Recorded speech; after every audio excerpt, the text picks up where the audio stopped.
Hey everyone, welcome to my channel. I'm doing a video today talking about the Omega Railmaster. The Railmaster is certainly a less famous line of watches for Omega, much less so than the Speedmaster or Seamaster. You've got the Moon heritage with the Speedmaster, you've got the James Bond association with the Seamaster. The Railmaster is not as attention-getting, or at least has not been. This year, however, there was a new 2025 version, which is pictured here on the right, released, and so there's been sort of an uptick in talk about the Railmaster, and I wanted to take advantage of that and share with you what I think is the best version and one of my favorite watches, which is the one pictured here. This is the version that was made for about 9 years, starting in 2003. And I'll get into why I like this watch in a minute, as well as some of the history and background about the Railmaster if you haven't heard it before. I'll try to keep it brief. But basically, the Railmaster is a line of watches that debuted in 1957. The most notable thing about them was that they were fairly highly anti-magnetic or magnetic resistant for the time. I think about up to 1,000 gauss, which was high for the time. The first version of this watch was only made for 6 years, and then Omega did not make any Railmaster until they sort of reintroduced the line in 2003 alongside the Aqua Terra. And if you are familiar with the Aqua Terra, the 2003 Railmaster is basically identical to it, except for the different dial and the fact that there's no date. It's a no-date movement, the 2403 version of the caliber 2500. So here are three of the different versions of the Railmaster. The watch on the left is the original. It had a 38mm case. The 2003 reintroduction of the Railmaster, which was extremely based on the Aqua Terra, was available in the same sizes as the Aqua Terra, 36, 39, and 42mm. And the watch on the right is the newest Railmaster, which was introduced this year with a 38mm case, just like the original. As you can see, there's a lot of shared DNA between these watches. And I know Omega makes a big point of comparing the 2025, the new one, with the original. There's even like a slider, cool little picture on the Omega site that you can compare the two. However, my first thought when I saw the 2025 was, wow, that's very, very similar to the 2003 version, which was the watch I already had. And so I think those two are really the closest to compare. There are a couple other versions of the Railmaster made. I'll show them here quickly. There's a very limited edition of about 3,000 or so pieces made in 2017, which was part of the trilogy line, sort of almost identical to the original Railmaster. Same case width, as you can see, very, very similar design to the original. And the watch on the right, which was made for about 6-7 years starting in 2017, again, has some similarities, but I find this one to be the most divergent version. It's 40mm. It's the only one that was made in a 40mm size. And as you can see, even though the dial has the 12, 3, 6, and 9 Arabic numerals, the dial design is quite different. It doesn't have any broad arrow hand, and just looks a little bit different. And let's get back to the 2003 Railmaster, the real subject of my video. This is my favorite Railmaster of all.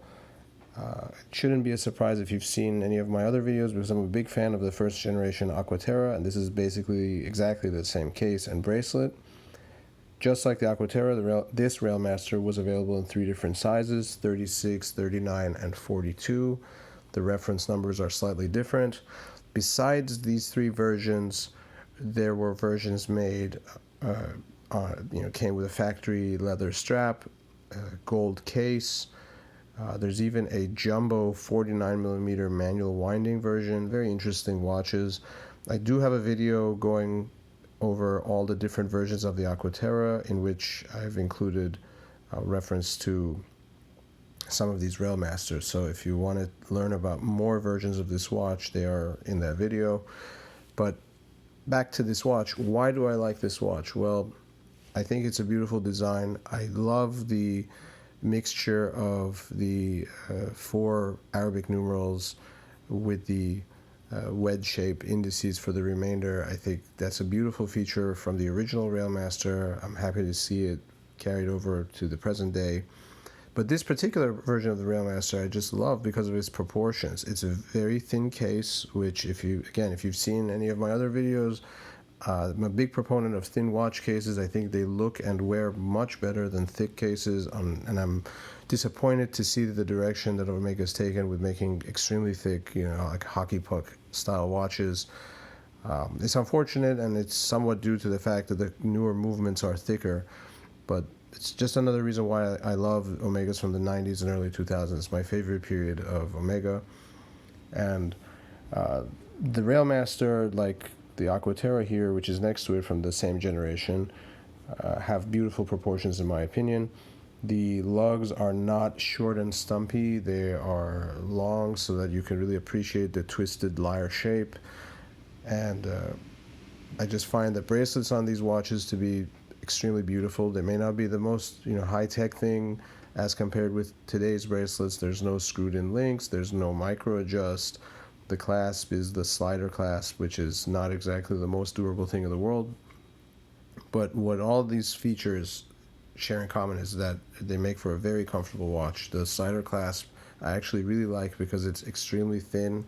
It's because it uses a very thin piece of metal to form the folding part of the clasp. It really does not add any bulk to the watch and opens super wide, so it's very easy to take on and off if you have large hands. And here's a side view of what I'm talking about with the slider clasp. I love the side profile of the individual links of this generation. They're almost like lozenge shape, just very beautiful. You can actually flip these links upside down and they're identical on both sides. It's interesting. But here you get a good view of what I mean with the nice thin case and the proportions. And as you can see, like I said, the Railmaster of this generation and going forward has always been based on the Aqua Terra. They're identical, other than the dial and the fact that the Railmaster has a no-date movement. And that's another nice thing. Omega didn't just use the regular caliber 2500 for this watch. There's a caliber 2403, I think it's called, which is a dedicated version that does not have a date function. There's a view of it, based on the ETA 2892, your typical Omega movement from this era, and a nice see-through case back if you like that. That is the same case back that you would get on the equivalent Aqua Terra of this generation. The automatics, at least, the quartz have a solid case back, which is also very nice. And that brings me to another point I wanted to make in this video, and that is, Omega prices are through the roof lately. And even though the Railmaster is supposed to be their less expensive watch, a little bit lower price than the Aqua Terra today, talking about the 2025 model, they're still very expensive. And the second generation Railmaster here, especially in the 39mm version, can be found for much lower price than any new Railmaster. And I think if you are interested in the new one, I would take a serious look at the second generation. I think it offers a lot, aesthetically very similar to the 2025, but with some significant advantages. And here I'll put them up once again a little bit more up close so we can compare. The new Railmaster on the right, the 2025, as you can see, has a fume dial.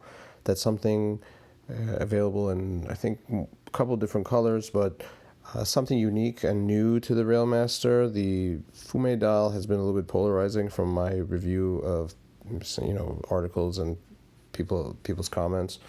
I think fume dials are very interesting, very beautiful. I have a Hamilton dress watch with a fume dial. However, I think they're not the right choice for this type of watch, and I prefer the plain black of the older one. As you can see, there's 1.5 millimeters difference in thickness as well. As I said, I think thinner watch cases just look and feel a lot better and are more proportionate. So I think those two are the big reasons why I prefer the older Railmaster. It's more of a subjective issue, but I just like the look of the older bracelet. I think it's again, sort of more harmonious with the design of the watch. It's all brush finished. It's a little bit more tool-like and less dressy, which I think is appropriate due to the fact that this watch does not have a dress watch dial. And I think it's a design that just works very well. Like I said, my favorite version is the 36, but I think the 39, you cannot go wrong. I've never worn the 39 Railmaster, but the 39 millimeter Aqua Terra, which I showed earlier, is another one of my absolute favorite watches. Just a beautifully proportioned watch, and certainly not, oversized, or I wouldn't even consider it a large watch by any standard. So a worthy alternative, I would say, to the current 38 millimeter 2025 Railmaster. And that brings me to the conclusion of this video. If you have watched until this point, thank you for staying with me this far. I hope this video was helpful or interesting to you. If you are looking at the current Railmaster, I highly suggest taking a look at some of the older models, particularly the second generation, of which I am a big fan. I don't want my comments in this video to sound too negative towards the newest Railmaster. I actually was very happy to see it when I first learned about it earlier this year, and I think it is a positive direction for the Railmaster line, especially following the 2017 model, which I think has been generally regarded as a poor seller for Omega. They were available at great discounts for many years, which to me indicates that they probably were not selling well at retail in the Omega boutiques.